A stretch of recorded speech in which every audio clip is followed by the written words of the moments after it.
Hi, everybody. This is WAIT, the new art and science of when to go. WAIT means hang on to yourself in place and then go on cue. So what do we want? We want a happy response to cue when the dog is told to go.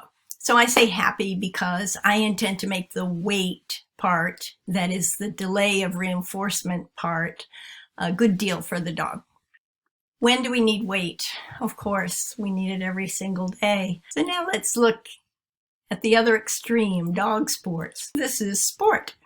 And yes, he can wait on the start lines in that state of arousal. So this workshop is about how to build value for delay in 3 ways: anticipation, a dog's choice approach, and the Premack principle.